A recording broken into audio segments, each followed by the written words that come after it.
It'll be 2 laps to go.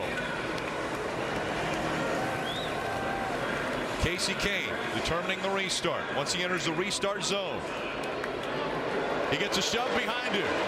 Green flag back in the air. Caution's going to come out.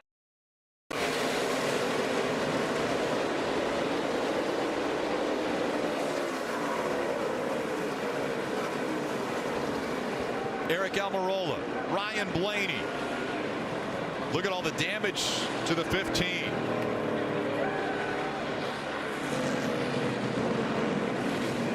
Smoke coming out of the 11. Ray Gaulding involved in the 55. This wreck is because you're coming green-white checkered, and everybody knows if you push the guy in front of you, it's going to make that line go faster.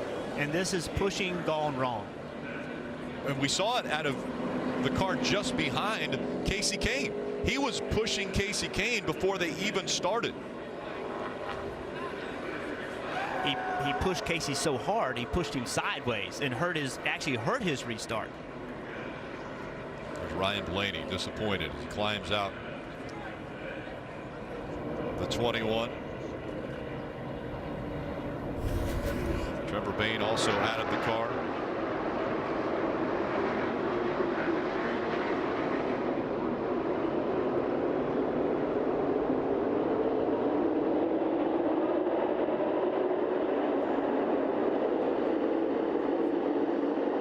Trevor Bayne was third. He was just behind Brad Keselowski.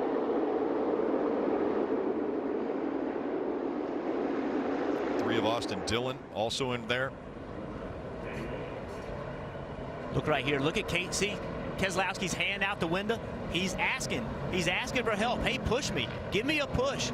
That's what this is all about. And it actually helps Brad Keselowski. He actually gets ahead of Trevor Bayne, I believe. This push from the 6 car is better than the push from the 11.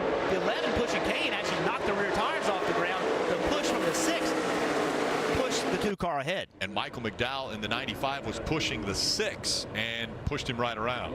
I think the leader of this race just switched. I think Brad Keselowski is going to be the leader of this race. Again, just everybody's pushing long straightaways.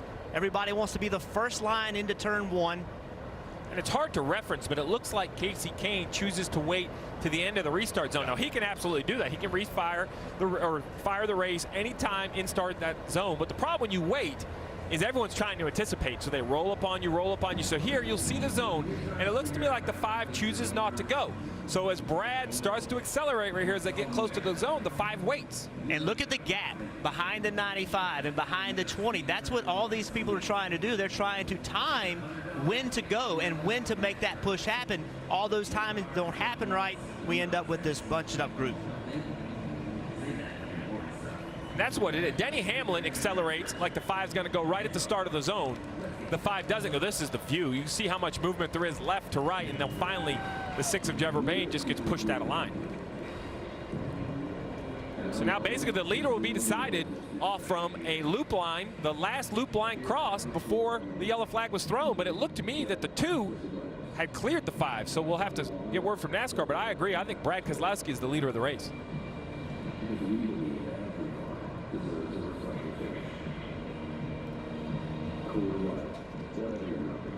And NASCAR has confirmed that the 2 is the leader of the race, so Brad Keselowski will be able to determine if he wants to restart on the inside or outside. And it goes back to Jeff, you said it. Let's go all the way back to the last restart where the 2 got to the outside of the 5. That's where this really started. Then the conversation from Kasey Kahne to his team, which line should I be in? What did they say? You can run the top, but you have got to accelerate out of the box first. Kasey Kahne then goes into his bag of tricks from racing his entire career. What is the best chance of accelerating out of the box first? Is it go as soon as I get to the line? Do I wait and try to get them to check up? I mean, those are the games that are played within that zone, and he chooses to wait. He has every right to do that, but the field behind him bunches up. He gets his rear tires lifted up. The 2 gets a better acceleration. He ends up getting the lead of the race. Yeah, and the acceleration came from behind. Not from your own rear tires, but from the guy